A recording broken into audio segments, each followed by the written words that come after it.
the book Hebrews, page 340. What an honor, hallelujah. Part 340, and this is also the last segment or part of the book Hebrews. We've come to the end of the book Hebrews. We just need to do this one study and then we conclude. 340. Unto Yahweh all the glory, the honor and the praise. I'm Professor Hannes Redlinghuis of the First Assembly of Yahweh South Africa, Pretoria, Montana, also international. Should you require maybe the restoration of the original Sacred Name Bible, the Rotterdam version, you can contact me at my WhatsApp number, +27 international code for South Africa, 0722 367 124, or just go to my website, https://yahvah.co.za, as you can see right on the top here, every time. If this is the first time that you are going to participate in this study, it is also going to be the last time. So please go to part 1, go and study from the beginning. You haven't not even started. There is 340 segments of studying the Word. Start from the beginning because you've missed out on quite a bit of information. It's very important to subscribe to your channel in order to receive the different notifications, all the studies that we are currently busy with. Send this link to your friends and family, everyone that's dear to you. Make sure you at least have a 1611 King James Bible, pen and notepad ready. Hallelujah. Welcome to Breakfast with Prof. Hannes. In this series, this is the last one. 340. Hallelujah. We're so thankful that we could, in 340 segments, sow the seed of life. I believe it is fallen into good ground somewhere, someplace.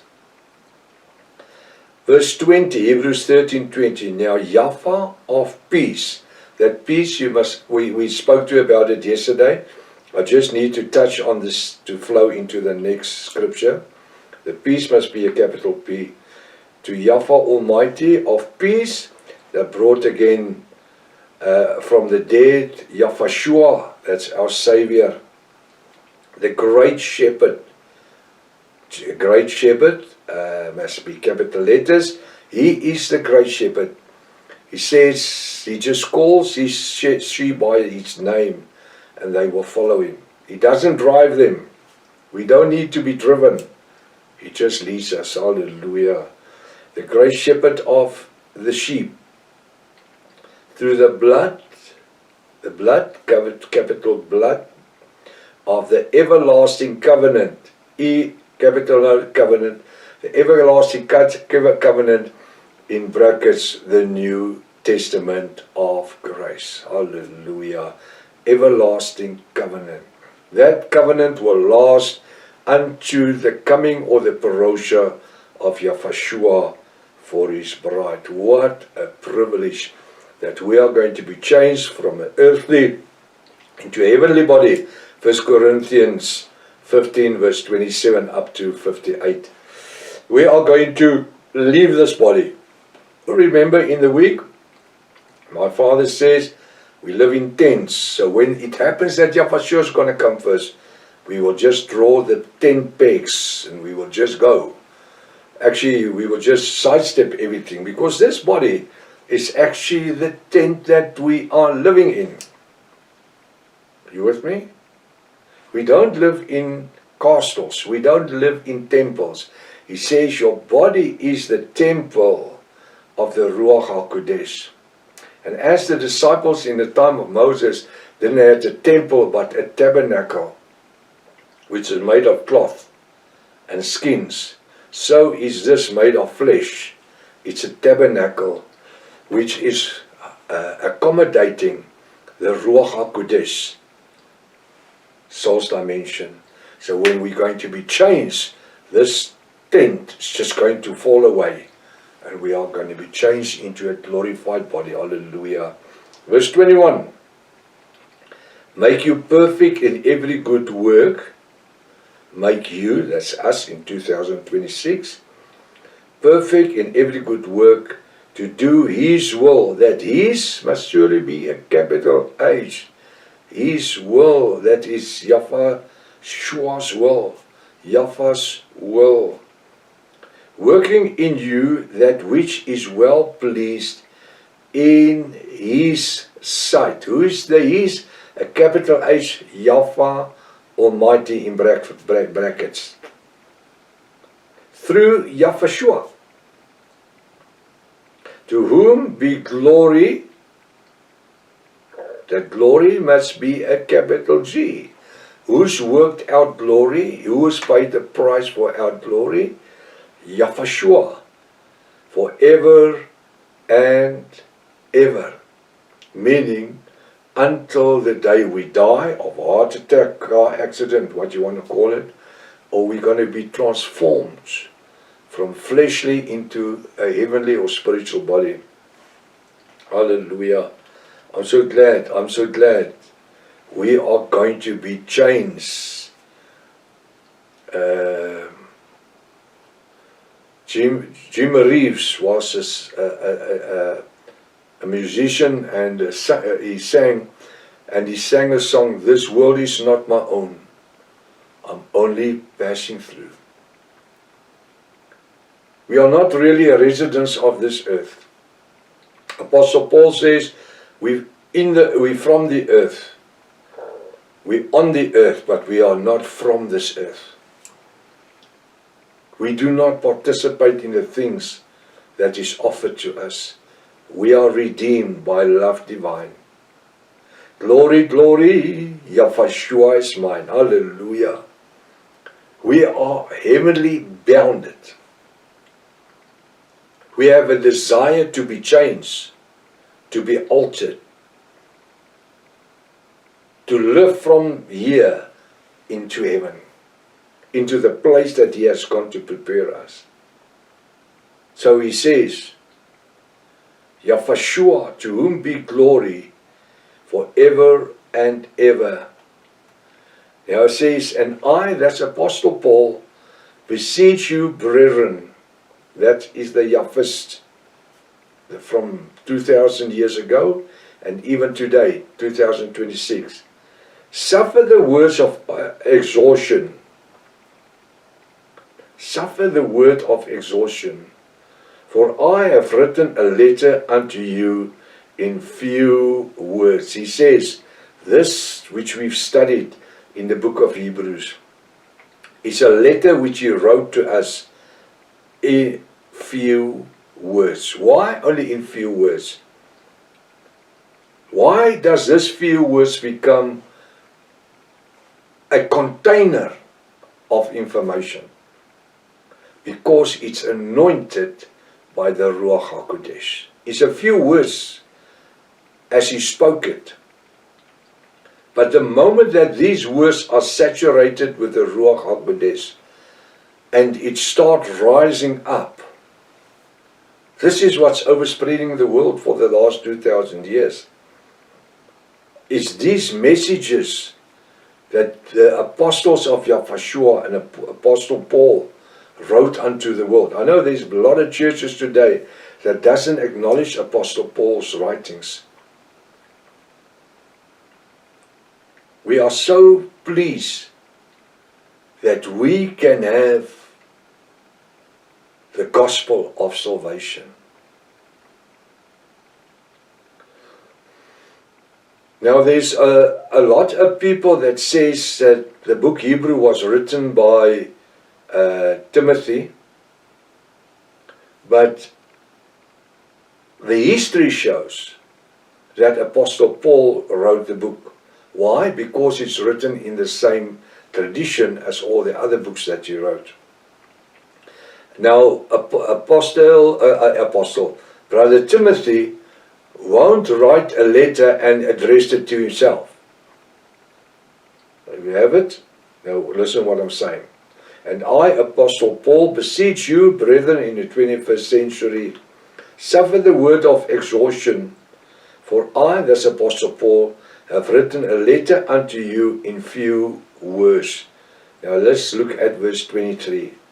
Know ye that our brethren Timothy is set at liberty with whom? Now how can how can brother Timothy have written the book Hebrews? And this scripture says, know ye that your brother Timothy. So somebody is writing about Timothy. 1 Timothy and 2 Timothy. Those were the books that Timothy wrote.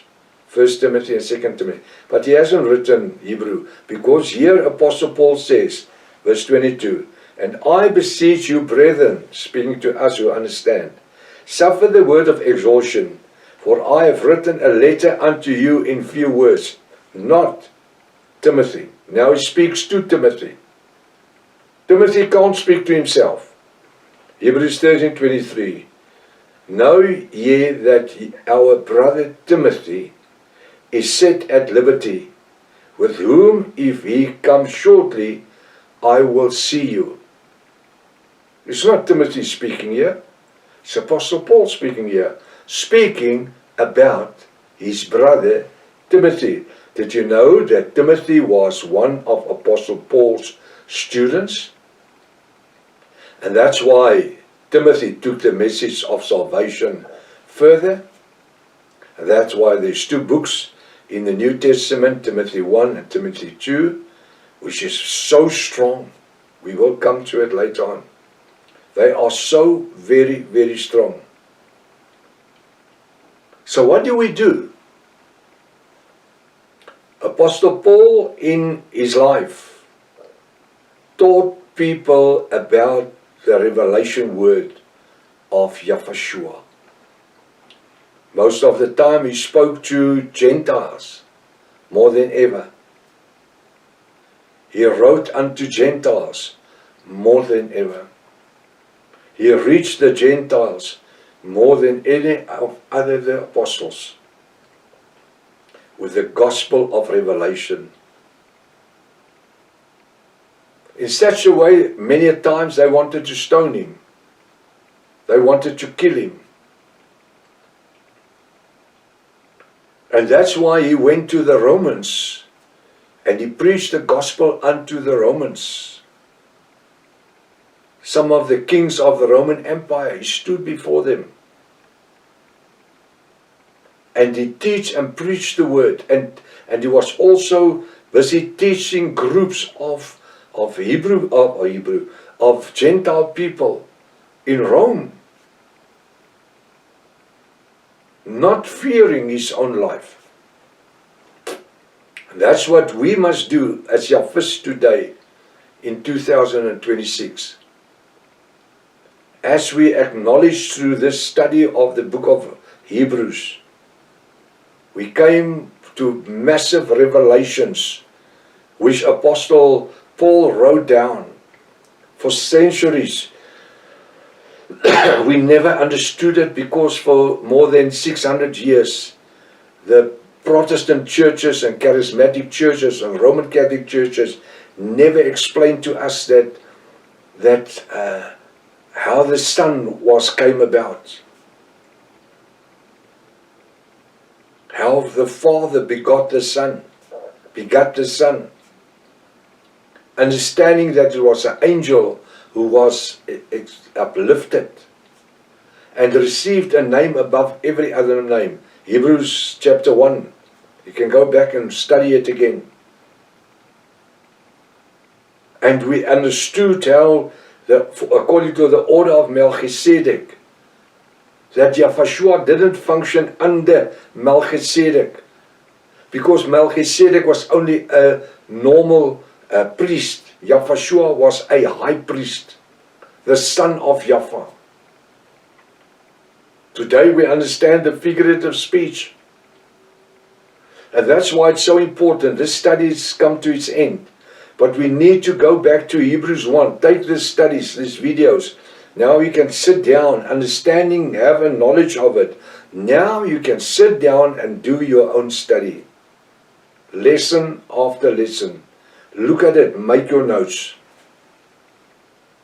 Now you see how as a puzzle, every piece is fitting together as a glove. A complete puzzle. And this is what the churches was keeping from us. Satan doesn't want us to understand this. But Father Yahweh, our Elohim, through the Ruach HaKodesh and the redemption blood of Yahshua, came and revealed this unto us. Verse 24. Salute all of them that have the rule over you. Those are the other Yahwist with a V. Salute all of them that rule over you, and all the saints. Saints here, those that's living in holiness. They all, I say, they of Italy salute you. So Apostle Paul was writing this book from Italy. They of Italy salute you. Speaking to us today is your fist in the 21st century. Verse 25. Grace be with you all. Grace be with you all. Let it be in the name of Yahshua. I trust that this study has been a blessing unto you.